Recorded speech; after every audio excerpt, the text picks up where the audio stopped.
정말 맛있다. 상큼해요. 얼마 전에 크리스마스도 있었고 이제 새해입니다. 연말 연초에 유독 샴페인 찾는 분들이 많으시잖아요. 많은 와인 가운데서 저는 샴페인을 정말 좋아하는데요. 그래서 오늘은 샴페인에 대한 재미난 영상을 준비해봤습니다. 와인은요 크게 두 가지 종류로 나뉘는데요, 스틸 와인하고 스파클링 와인입니다. 스틸 와인은 우리가 흔히 떠올리는 거품이 없는 와인을 이야기하고요, 스파클링 와인은 거품이 있죠. 그런데 그 스파클링 와인 가운데서도 쌍파뉴라는 프랑스의 지역에서 생산되는, 그리고 샴페인의 정통을 지키면서 생산되는 와인을 샴페인이라고 합니다. 그러니까 샴페인이 스파클링 와인이 될 수는 있지만 모든 스파클링 와인이 샴페인은 아닌 거죠. 프랑스 쌍파뉴는요 약간 석회질 토양이에요. 근데 그 미네랄이 와인에 들어가는 고유의 맛과 향을 만들어내는 힘을 갖고 있는데요, 여기다 이 쌍파뉴 지역은 좀 추운 날씨거든요. 샴페인의 산미를 풍부하게 해주는 효과가 생긴다고 해요. 우리 샴페인을 마셔보면은 굉장히 상큼하고요, 거품이 끊기지 않고 지속되잖아요. 그러면서 아련하게 빵 향기도 느껴집니다. 이게 바로 쌍파뉴에서만 가능한 맛과 향, 그리고 산미인 거죠. 워낙 이제 스파클링 와인이 인기가 끌면서 너무너무 많이 만들다 보니까 1908년에 프랑스에서 어떤 일을 하냐면요, 전통적인 양조법을 지닌 몇 가지 제품들만 샴페인의 이름을 쓸 수 있게 만들었습니다. 그렇게 되니까 어떤 사람들은 똑같이 스파클링 와인 만들다가 어느 날부터는 샴페인의 이름을 못 쓰게 됐잖아요. 배제된 농민들은 폭동까지 일으켰다고 하니까 당시에 샴페인의 인기가 얼마나 대단한지 아실 수가 있겠죠. 그 뒤로 프랑스에서 워낙 품질을 철저하게 관리를 했기 때문에 전 세계 스파클링 와인은 어디서나 있지만 스파클링 와인 12병 가운데 딱 한 병만 샴페인이라는 이름을 붙일 수가 있다고 해요. 품질을 까다롭게 관리하기 때문에 저질 와인은 있을 수 있는데 저질 샴페인은 있을 수가 없습니다.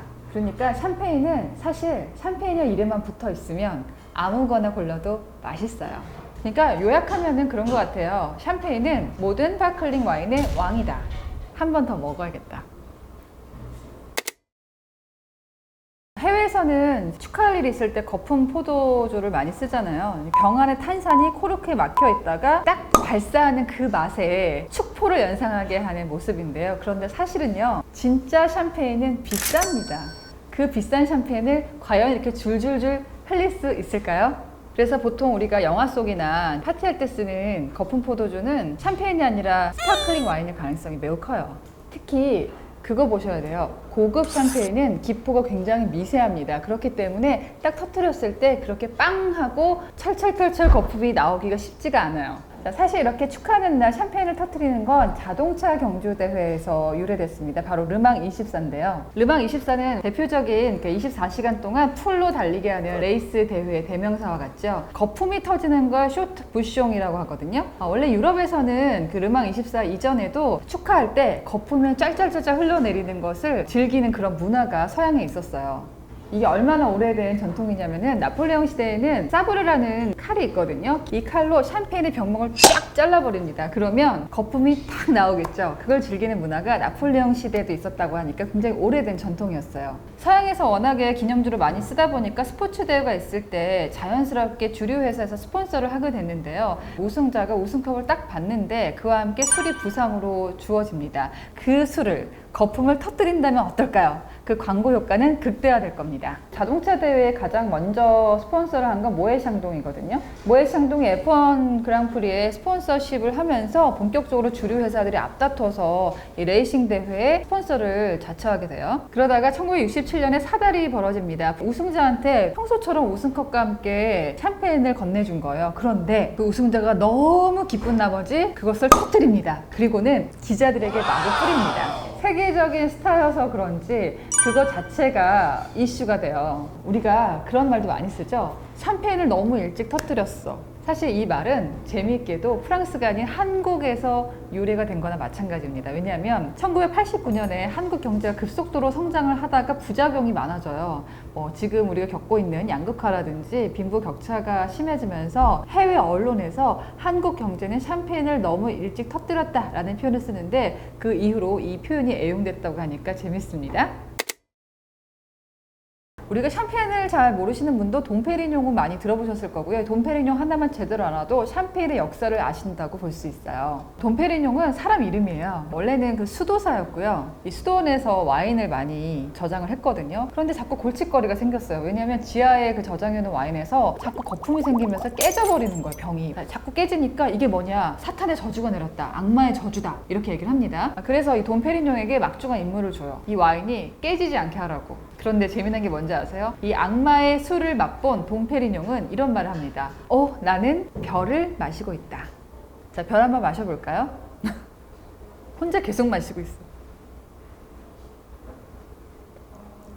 이 돈페리뇽이요, 시각장애인이에요. 그래서 앞이 안 보입니다. 근데 앞이 안 보이시는 분들은 시각이 차단된 대신에 후각이 굉장히 발달하고 미각이 발달하죠. 그러니까 딱 이 스파클링 와인을 맛봤을 때 너무 감동적이었을 거예요. 이게 왜 깨졌냐면 와인이라는 게 사실 발효되는 거잖아요. 그런데 겨울은 추우니까 일시적으로 발효가 멈춰요. 그러다가 봄이 되면 다시 따뜻해지면서 스물스물 다시 발효가 진행됩니다. 이때 잠들어 있던 효모가 깨어나면서 와인이 와장창 깨져버리는 건데요. 그러니까 원래 이 사람의 임무는 어떻게 하면 기포가 안 생기고 품질이 좋은 스틸 와인을 만들지를 고안해봐라 했는데 웬걸 이 사람이 거품을 마시고 너무 감동한 거예요. 그래서 오히려 병이 터지지 않으면서 살아있는 기포를 유지하고 있는 와인을 어떻게 하면 만들 수 있을까? 이 돈페리뇽 요거를 연구하게 되고요. 돈페리뇽은 앞서 이야기한 것처럼 앞이 보이지 않는 사람이었기 때문에 보통 사람들보다 미각과 후각이 발달했으니까 그 방법을 찾아가는데 조금 더 유리한 신체 구조였다는 거죠. 그러니까 우리가 장애인이라고 해서 흔히 우리보다 좀 능력이 부족한 분들, 우리가 도와줘야 되는 분들이라고 생각하기 십상인데 이 돈페리뇽의 예만 들어도 이분들은 뭔가 부족한 사람들이 아니라 남들한테 없는 다른 재능을 갖고 있구나 이게 느껴져서 저는 돈페리뇽이나 술을 볼 때마다 굉장히 마음이 따뜻해지더라고요. 그러니까 그것도 좋겠다. 약간 장애 때문에 힘들어하시는 분들한테 돈페리뇽을 한 잔씩 선물해 드리면서 용기를 가지세요. 당신도 할 수 있습니다. You can do it.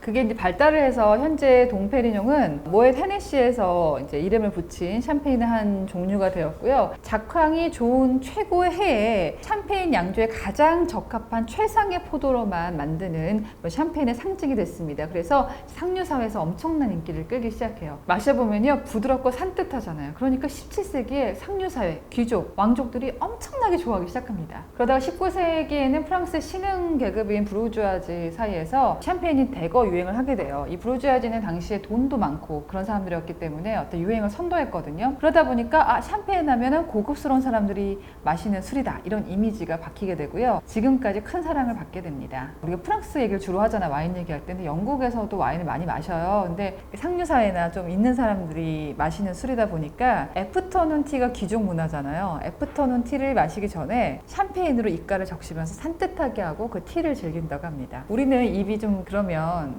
사이다 마시잖아요. 차원이 다르네요. 돈페리뇽 이야기를 한참 했지만 사실 샴페인이 우리 곁에서 이렇게 오래도록 사랑받는 데는 과학기술의 발전이 매우 큽니다. 17세기 이후로도 굉장히 그 유리가 많이 깨졌다고 해요. 그러다가 영국인들은 이걸 강력한 coal-fired glass에 이 샴페인을 저장하기 시작합니다. 이게 굉장히 단단하기 때문에 이전보다 유리가 거의 깨지지 않는 거예요. 유리 말고도 어떤 기술들이 있냐면 침전물을 이제 병 목쪽에 모이게 한 다음에 이것을 강한 압력으로 빼내는 기술이 개발됩니다. 장 앙뚜앙 샤프탈이라는 사람이 있는데 설탕과 발효가 어떤 관계를 맺는지를 규명을 해요. 병을 깨지지 않게 하면서 발효시키는 기술, 이렇게 발전하면서 이 병이 단단해졌죠. 그리고 발효가 잘 되죠. 이러면서 저 같은 사람도 샴페인을 마실 수 있게 되는 거죠.